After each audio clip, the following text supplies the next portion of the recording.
Tulipepa 150, wengine kwenye walitokea, wengine wametembea. Kiongozi mwingine amekuja Webuye East. Musoko, kimbia hapa.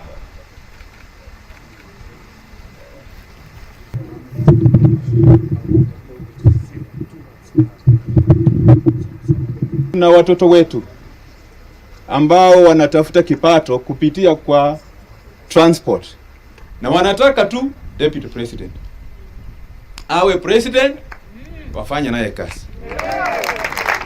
Who have declared, wasimame hapa. Kimbia mbio because we want just 1 minute. Ndoni Murumba mi ward, Kaunda Makoga mi ward, Pasca Magaga.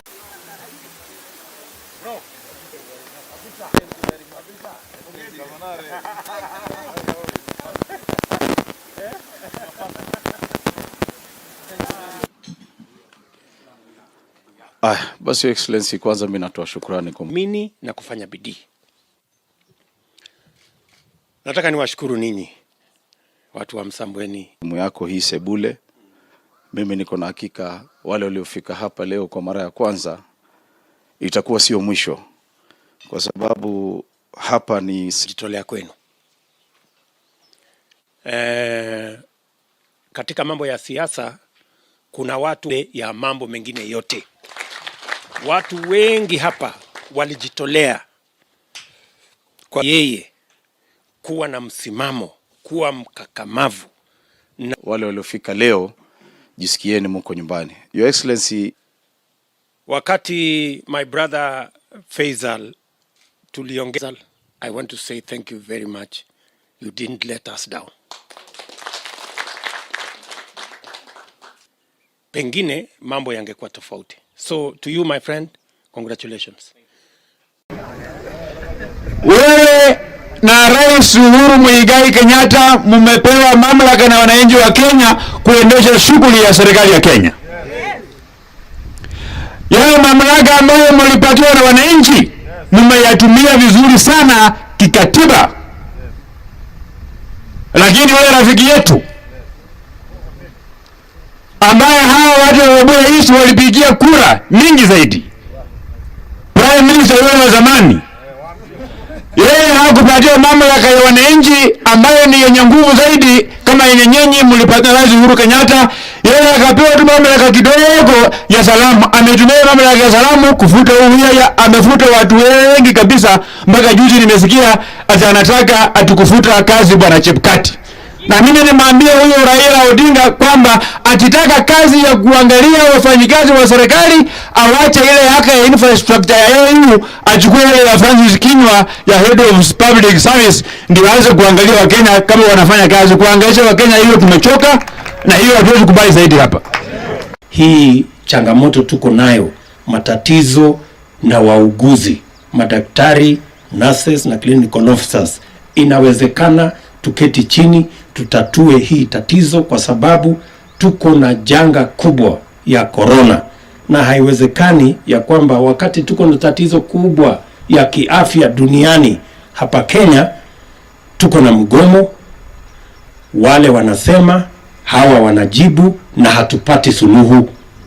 Lazima tutafute namna kupitia kwa wizara yetu ya afya, kupitia kwa county government tulizo nazo na viongozi wa wauguzi.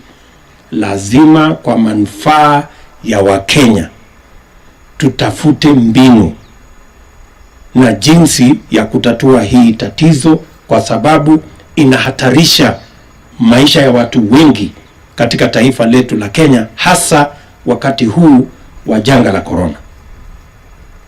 Our health workers going on strike at this moment, and the shouting match between the Ministry of Health, county governments, and the leadership of our health workers is not only unhealthy, but it is dangerous for our nation, especially when we are in the middle of a pandemic that is ravaging our country as it ravages the world.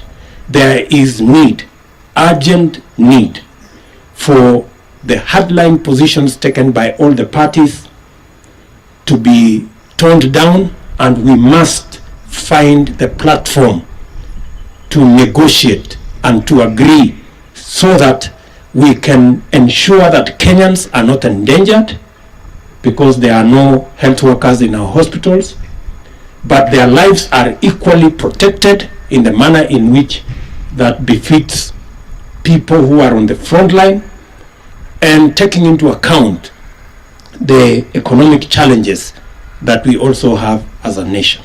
Therefore, there is need, and I believe there can be established a mechanism that ensures that there are no losers, that everybody emerges out of this in a way that we can create a compromise between what the doctors want, what the ministries can afford, so that we cannot endanger the lives of many Kenyans because of the COVID-19 pandemic.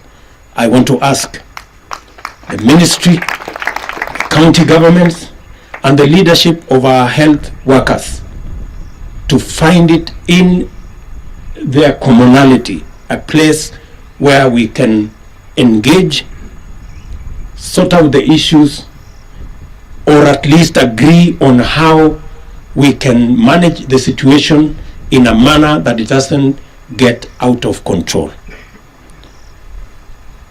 It is in the best interest of the country.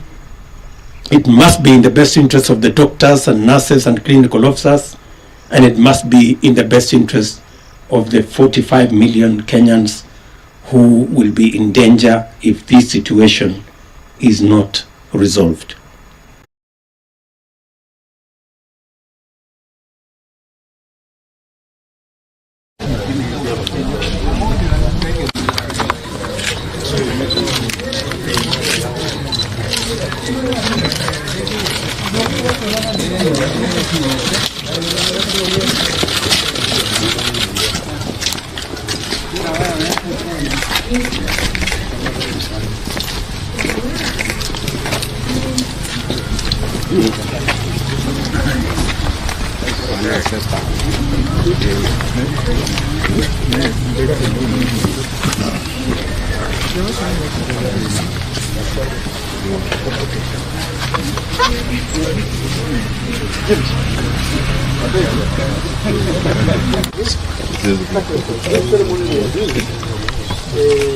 It's very rare.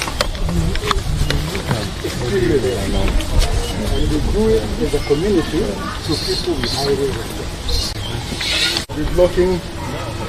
Okay, so what ideally happens, you notice we have done something down there, and we have put some in the morning, in the evening, or when you are visiting. So we must also teach you how to make it.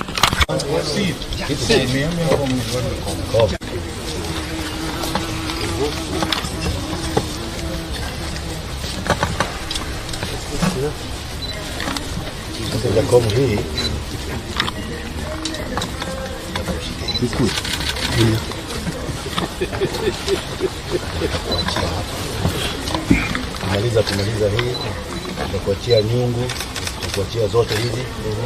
Hii nyungu utaambiwa na mzee. Hata kama si hapana iko, narudi tu hapo. Naakisha kamoto, naweka nyungu. Sasa mimi nataka kufanya kwanza.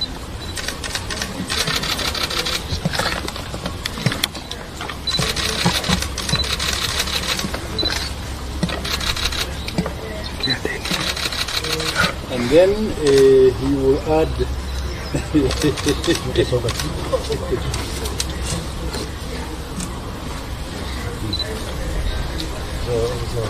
sasa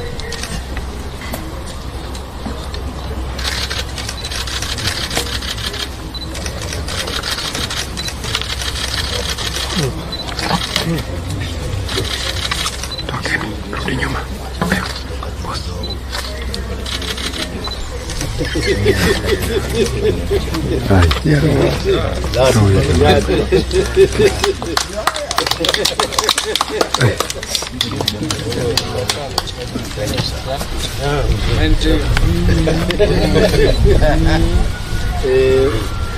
need the herbs. Yes. Kupiga ama kuitwanga. Sasa tutaweka kile ambacho ni cha muhimu. Herbs ambazo ni healing herbs. Na ndio sasa tunataka kuweka tu kiasi kidogo tu.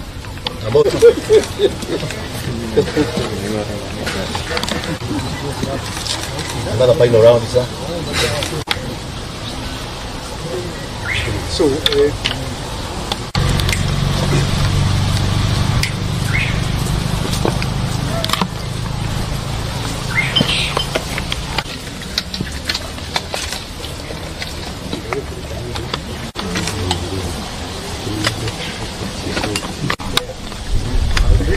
if they fall down, then you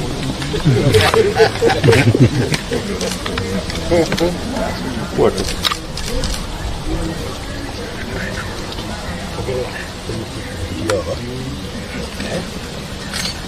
Thank you for the instructions.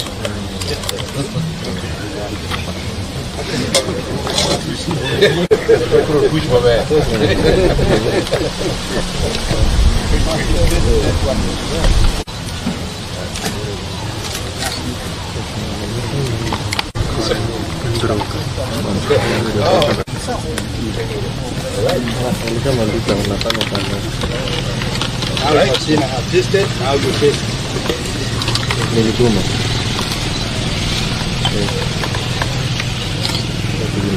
You get a hook.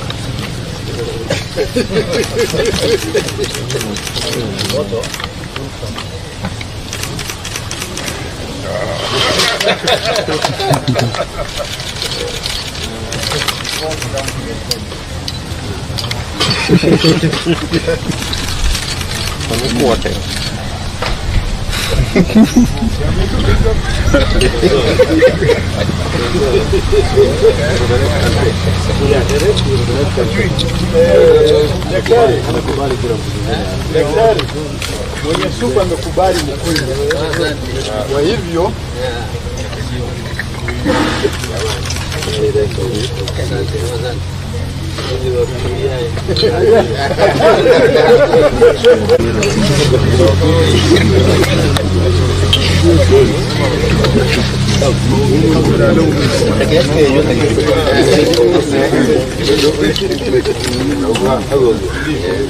Dice come voglio che non lo hago. Quando la chiama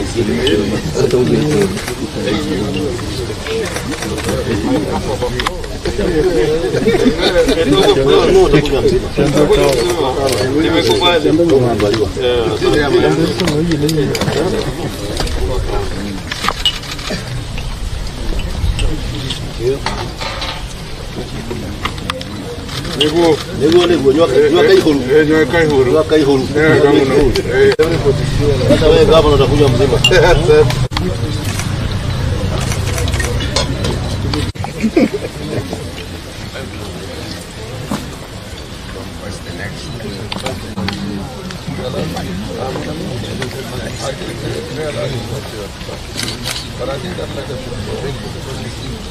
as you take your soup,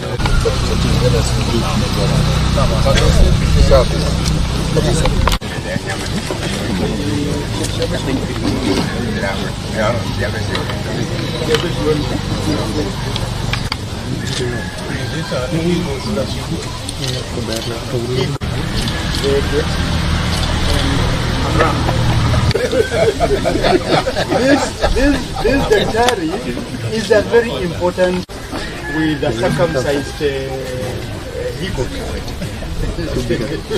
Or is it castrated?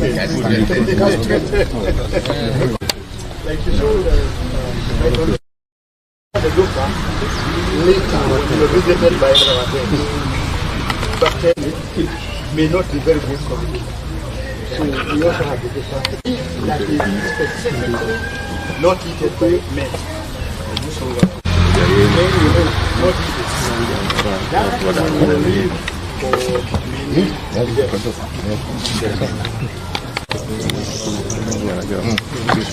we have told her. So if it goes missing,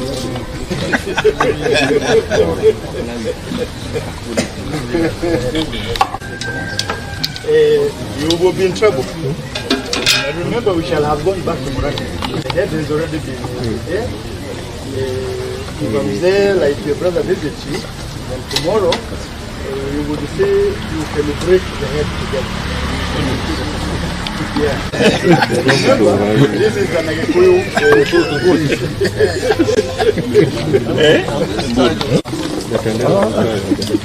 okay.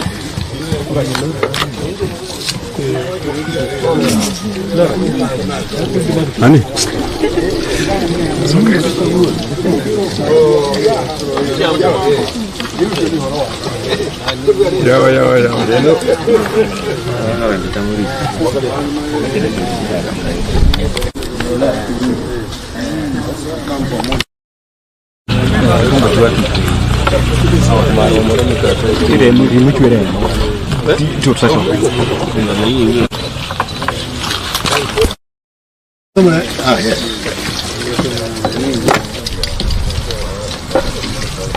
Ya.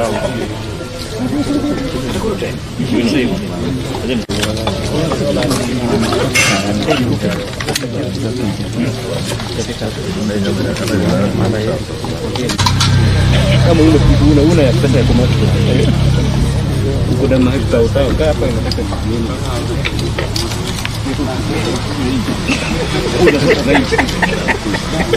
una sisi na mapiga hiki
Supply.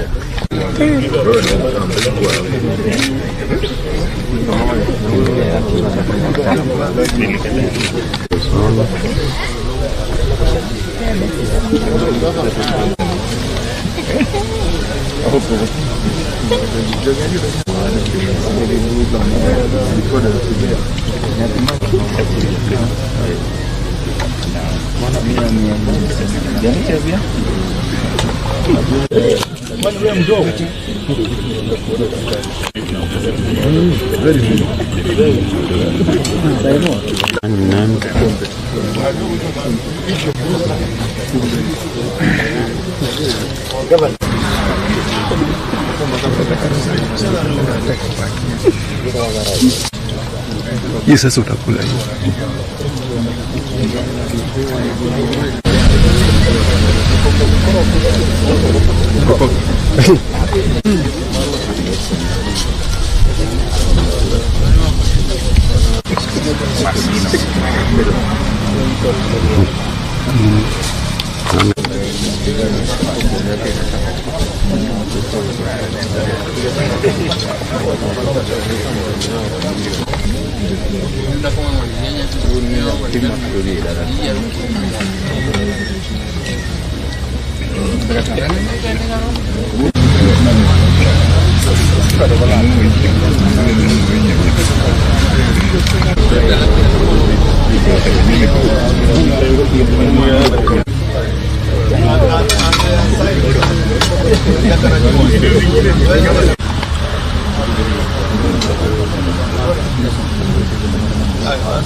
Kwani daktari wanajua kitu?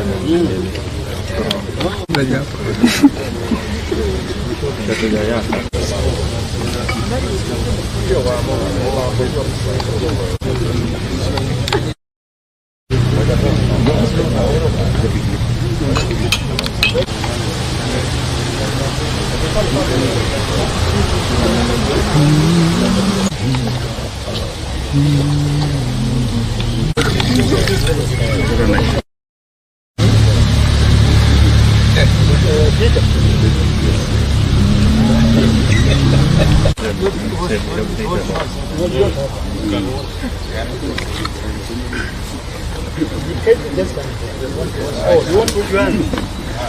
Normally we don't work. The members of the fourth estate, if you are ready, we want to do a small gig. They will leave you the house so that the soup will be warmed separately, and when you are ready to change,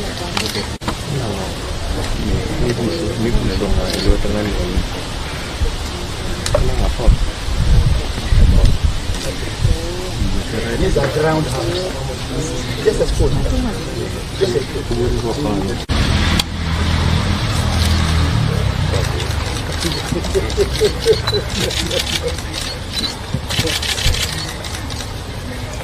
Yeah. Yes. Huh? This is, she can actually stand here. This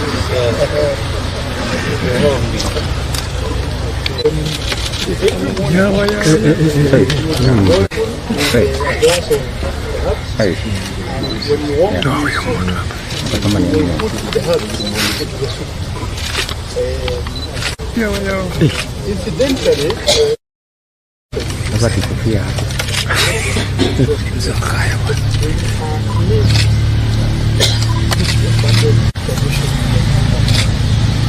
whatever you go through in your body,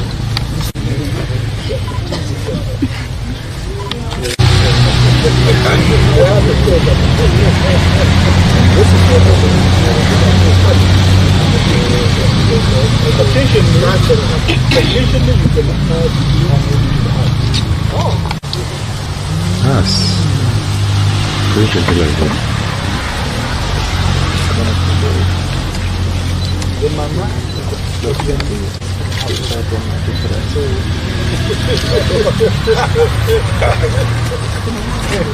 Yes, you will keep.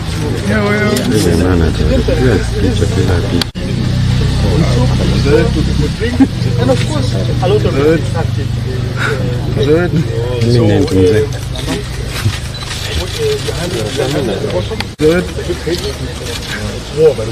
So, that would be good for you.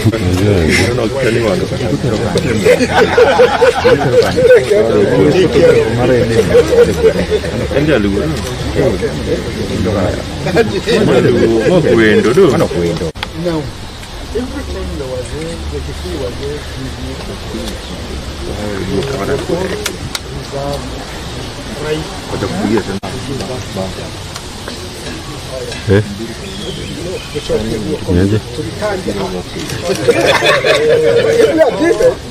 Nini?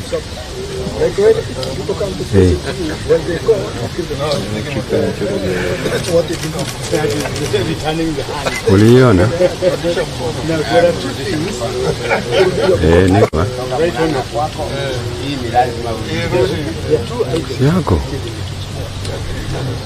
Hujui?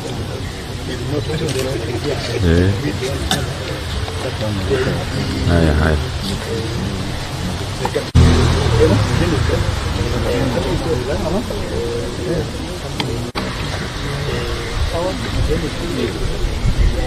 You can take a seat. Turejelea tu kwa viti.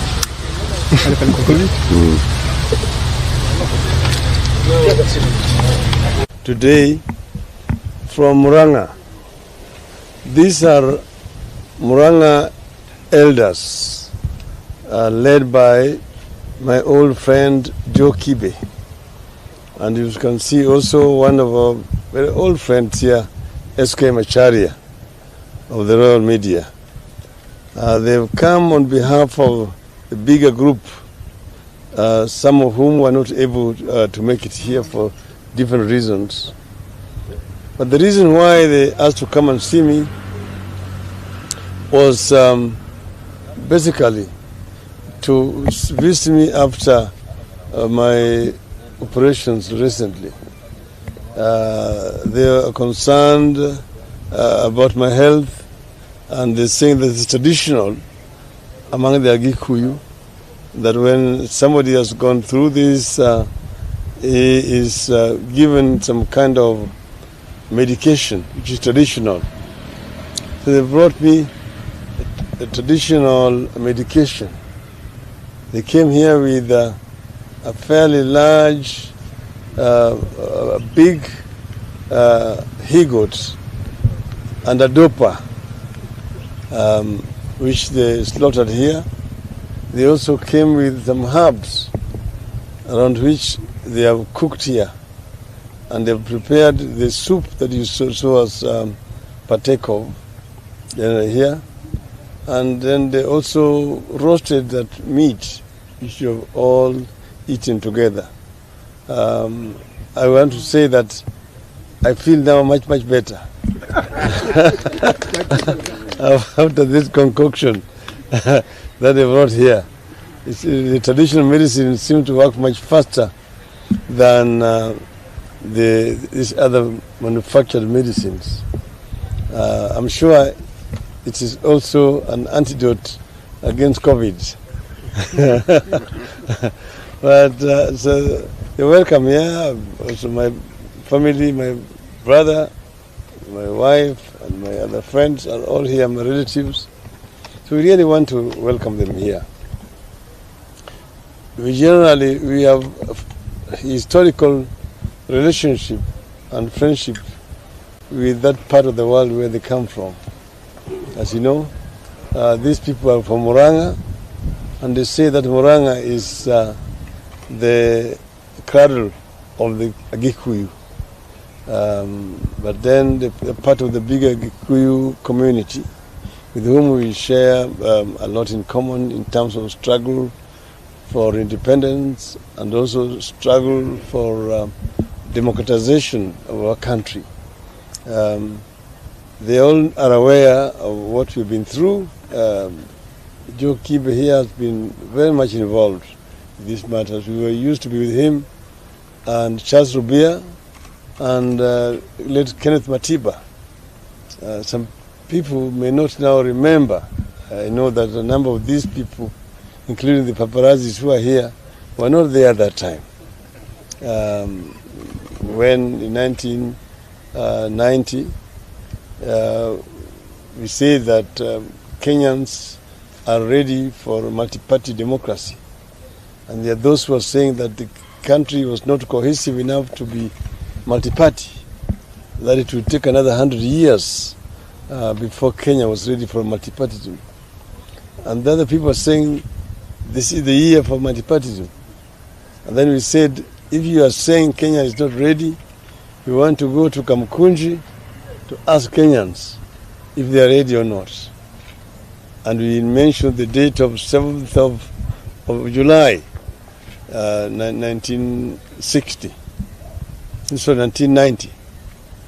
And that was myself there with Rubia and Matiba.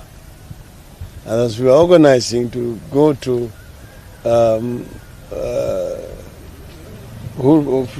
Kamkunji, we were all arrested together with our lawyers, John Hamenwa, Toby Manyara, Paul Mwite. Quite a number were arrested at that time. This is actually what caused Matiba's problem, and also Charles Rubia. Rubia suffered in detention, and when he was released, he lost almost his vocal cords. Then Matiba himself had a stroke in prison, and that completely destroyed his life throughout. So what I'm trying to say is that the struggle for democratization, which many people take for granted, was not easy.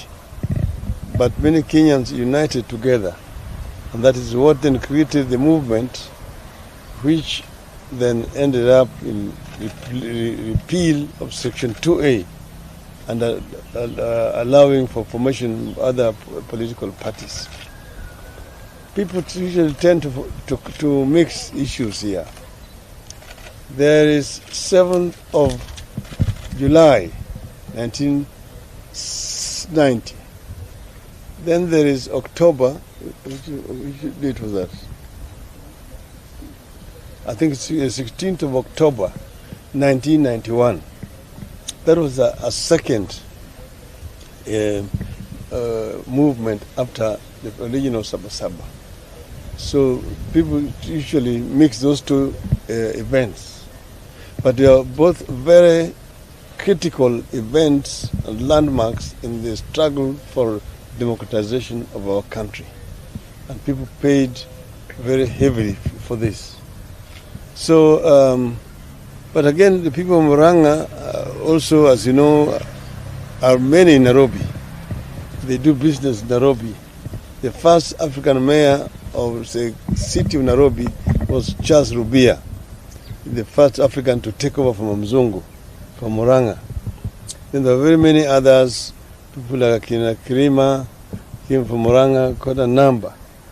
And they have a lot of friends from Murang'a in Nairobi generally. And I like Murang'a.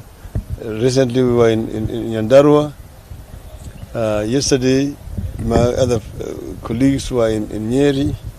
The other time we welcomed the Council of Elders here at Kajaramogi. And again we are going to be going there to meet with the people. This is basically trying to create some kind of understanding and interaction between people of different parts of our country. We have done this also with people from Western province, and also people from Turkana, people from West Pokot, people from Kisii, and so on and so forth. This is really what BBI is all about, trying to create understanding among our people. It's not enough to say we have reconciled without bringing the people together. Two people can just go there and shake hands, but that does not unite the people. You have to facilitate integration, connections, and communication between the different parts of our country as we move forward. So as we get now into the BBI year, we are going to be doing more and more this going forward. And we hope that Kenyans are going to embrace the spirit of BBI. There's a letter and the spirit of BBI. The spirit is unity, bringing the people together, unity in our diversity as a people, to create one people, one nation.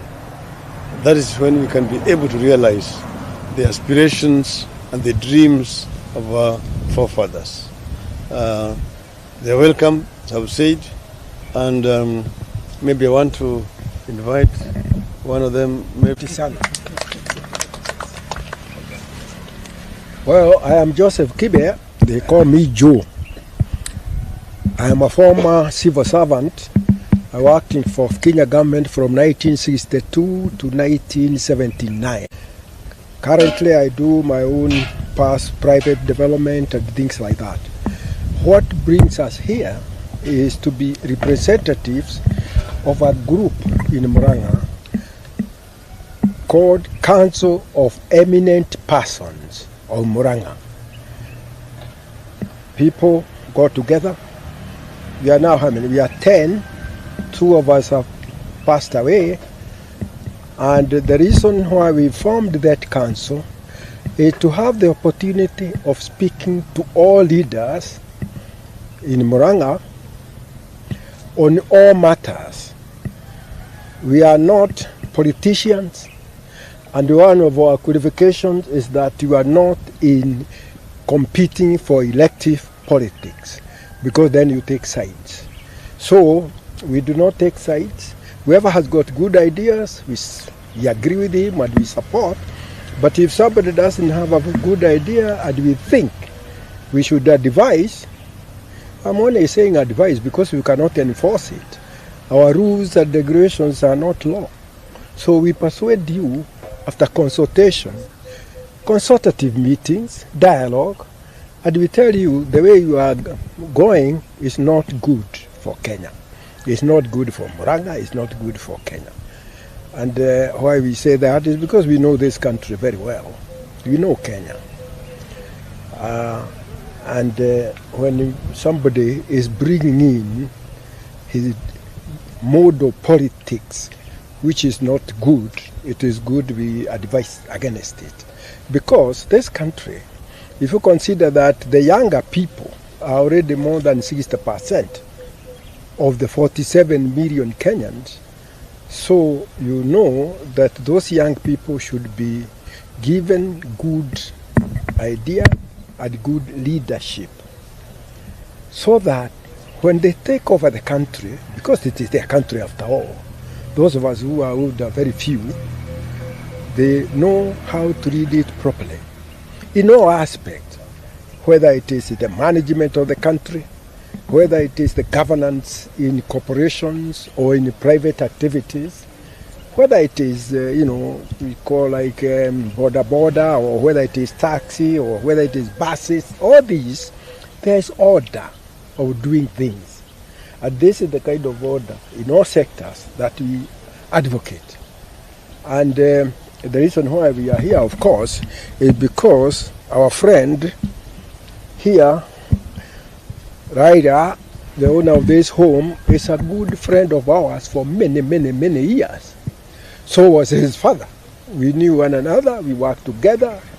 As I said, they started working in 1962. He was the vice president of Kenya, and he was also the minister for home affairs. So, and he knew the country also very well. And we can never forget that he is the one person who refused power because he had decided with the other leaders, or most of the other leaders then, that as long as Mzee Kenyatta was in jail, in prison, in detention, he would not take part in that kind of government. If it was somebody else, and we know many people who would have liked it, they would have just taken it. But him, that we never forgot. So when he was vice president, we are very proud of him. Eventually things broke down one form or another, because in politics there are so many methods of spoiling even good ideas. And you see, the worst, which we shall always remember, is the inauguration of that hospital in Kisumu, where there was violence and there was shooting and all that. All of us then actually felt that it is not good. Now, the handshake that there was then between Mzee Jomo Kenyatta and Jaramogi Oginga Odinga was broken, okay? And it has taken so long before now there is another handshake between Uhuru Kenyatta and Raila Odinga here. And we Kenyans who understand this country very well, we are very happy that is taking place. Because we shouldn't care where you come from, as long as you are a Kenya citizen. If you have got good ideas and you can lead us properly and all that, that's what we are interested in. The rest of it is to emphasize that it depends on your own hands. You will do what you are good at, like you are doing now, and other people are doing other things.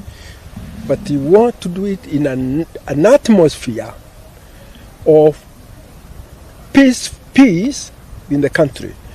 Peaceful country. After all, what is the country for? It is for the good of the people.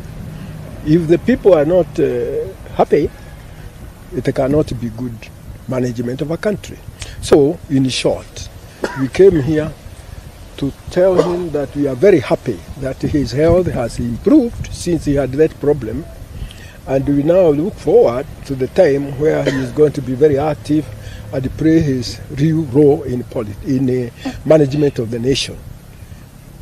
And I must say, after all, what else has he ever done in life other than thinking about this country and doing what he can, doing his best for what the contribution he could make.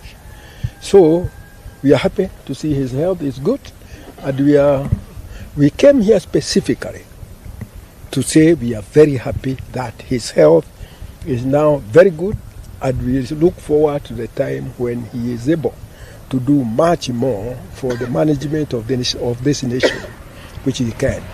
And of course, he also came here to emphasize to Mama that his health is very important to us as Kenyans. So any part you play, we are very grateful to you. And that's why we came here specifically to say that we look forward to working with him in whichever capacity. Okay? And we Murang'a people, as he said, we know Nairobi very well, we know Kenya, and we are everywhere. You see, that's one of our problems, because the Kikuyus are all over the country. And why not? The country belongs to all of us, wherever you go. When I'm here, I don't feel that I'm in rural land, so it is important or not important. It is part of Kenya. And I'm entitled to be there when I want, if I want. Anyway, ladies and gentlemen, because of my old age, I can talk a lot for Kenya, because I love this nation, and I would like to see it progress well. Thank you very much.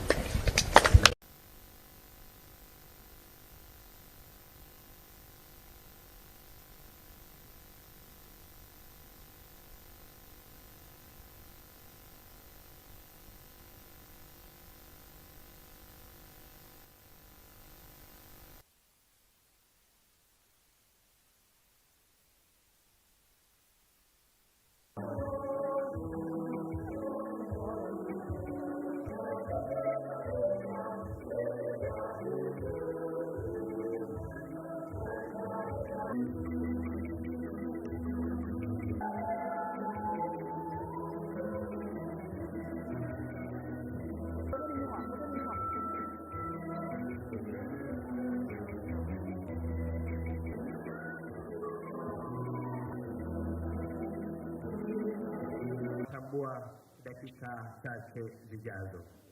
Wakati huu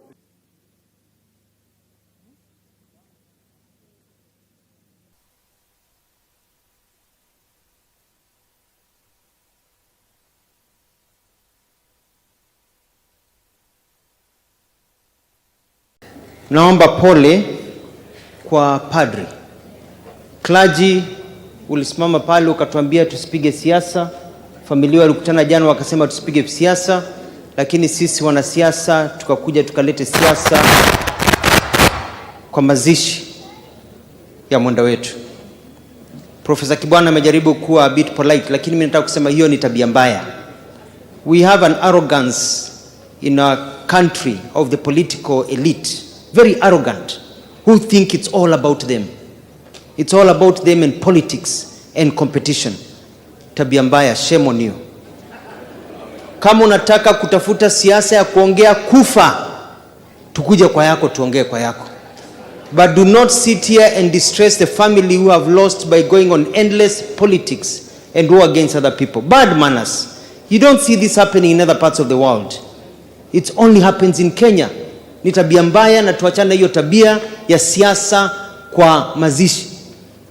Ni tabia mbaya sana. It's a shame. What do you think the wife is feeling? The wives are feeling here.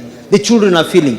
Tukianza matusi hapa kwa kifo yake. Alafu mnasema ni mwanasiasa lazima tupige siasa. Ubatili mtupu. Dr. Kabaka was a good friend and a good senator.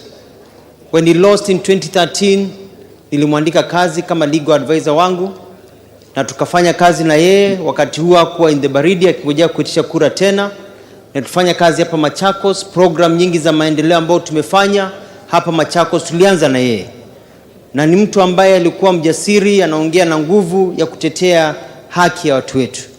Tutamkosa sana. Tunamwambia he's done a good job and it is sad that he's gone, but we'll always remember him. Najua Biblia zaidi kuliko wengi mliotoroka Sunday school.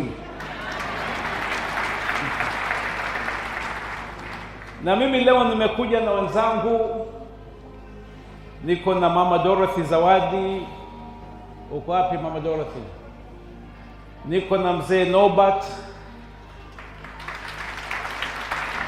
Niko na rafiki yangu Kenga ya. Nilikuja na Major Idris ambaye alikuwa ni personal assistant wa baba, lakini naona ametoroka kidogo. Lakini pia nimekuja na dadangu hapa anaitwa Beatrice Gambo. Beatrice anatoka hapa Majaoni. Alizaliwa na kalelewa kwa mzee marehemu Karisa Maitha.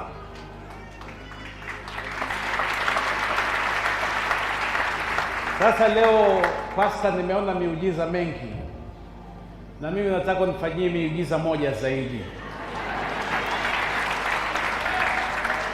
Huyu dadangu mzuri, mrembo, amesoma, alikuwa personal assistant wa baba, lakini mpaka leo hajaolewa.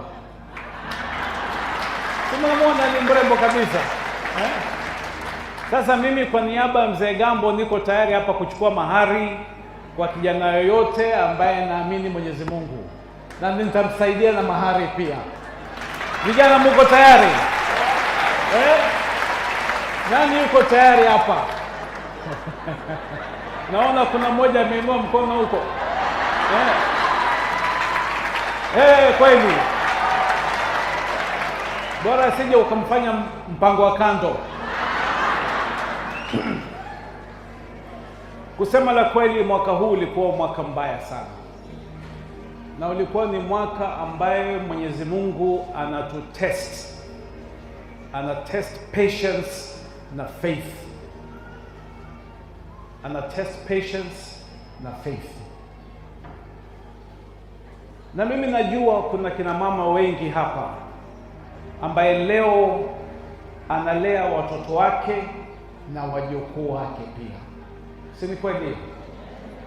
Na najua kuna wengi hapa ambaye hawana makazi. Kweli au si kweli? Najua kuna shida ya maji.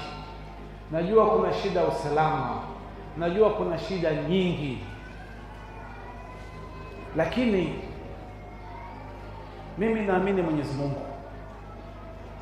Naamini Mwenyezi Mungu, na Mungu si Muislamu na si Mkristo. God is God.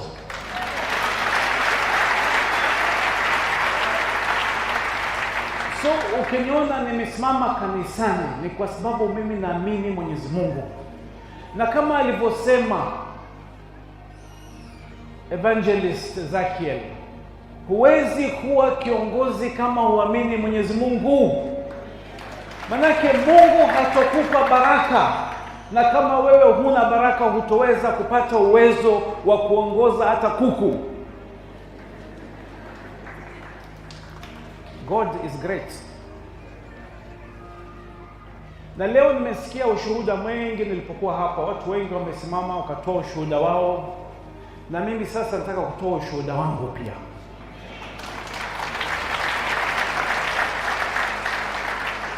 Mimi nimezaliwa mtaa unaitwa Majengochura.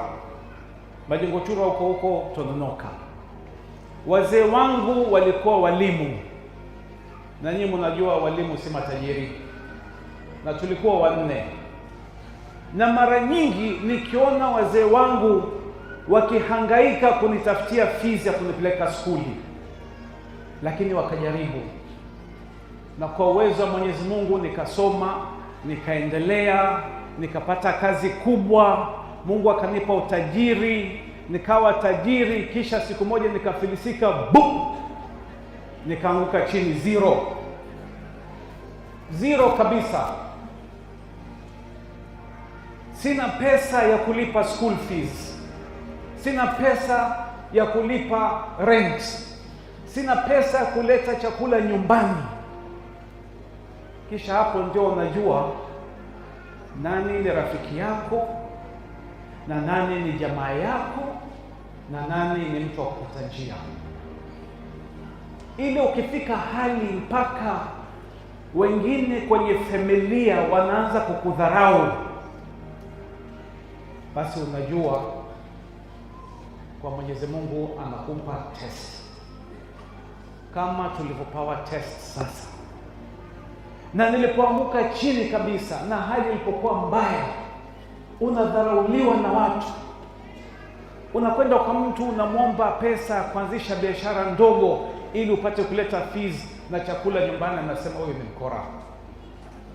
Na zile siku nilipokuwa na pesa, alikuwa anakuja nyumbani kila siku kunisalimia, kila akiwa na harusi wa kwanza kunialika.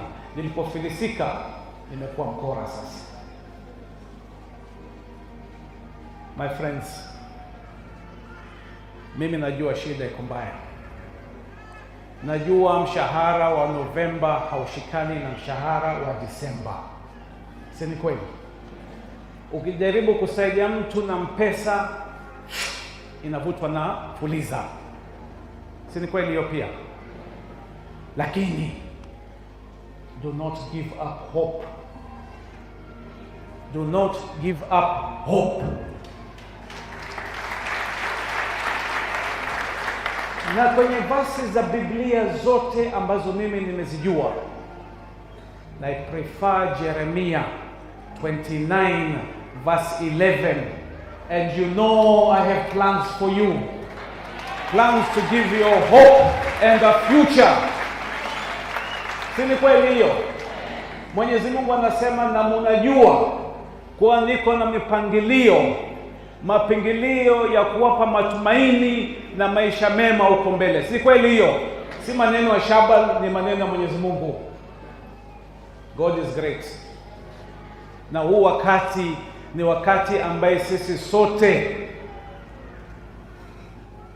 tunapimwa. Unapimwa kwa subra yako na kwa imani yako. Na nikitizama hapa, wengi ni kina mama. 90% ni kina mama, kwa sababu kina mama wana imani zaidi. Kina mama ndio wanastahimili zaidi. Na huu wakati wa shida, ukitizama utaona shida za nyumbani, za kifamilia zinazidi. Unaona bwana anatoroka, mama anatoroka, baba anarudi usiku mlevi, anatandika kila mtu. Hiyo ni frustration. Ni ile dhiki ambaye hajui vipi kuitatua. But the answer is in God. The answer is in God. Tuamini. Wakati umefika ya sisi watu kuamua kuwa maendeleo yetu hayawezi kuletwa na mtu yoyote isipokuwa sisi wenyewe. Ili Mombasa ipate kubadilika, lazima huko mbele tuchague viongozi wa sawasawa. Wakati wa siasa haujafika, bado iko mbali. Na mimi sipendi kuingia kanisa au msikiti kuhubiri mambo ya siasa. Hapana, hii ni nyumba ya Mungu, tuzungumze mambo ya Mungu.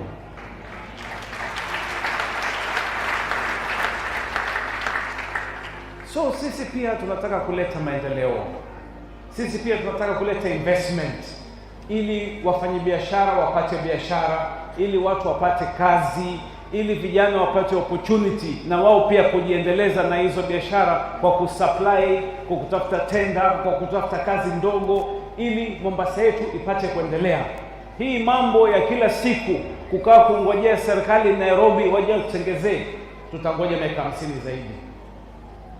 Wakati utafika sisi wenyewe tujisimamie wenyewe. Wakati utafika sisi wenyewe tuanze kubadilisha maisha yetu na mji wetu.